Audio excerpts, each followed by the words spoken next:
আসসালামু আলাইকুম সম্মানিত ভিউয়ার্স।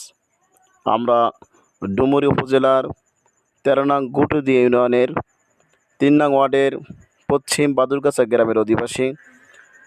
আমাদের এই এলাকায় একটি মসজিদ দীর্ঘদিন যাবৎ অবহেলিত অবস্থায় আছে। মসজিদের উন্নয়নের জন্য এই ঘেরটি এলাকাবাসী ও স্থানীয় বিএনপি নেতাকর্মীদের সহায়তায় মাছ চাষ করার জন্য মাছ অবমুক্ত করা হলো।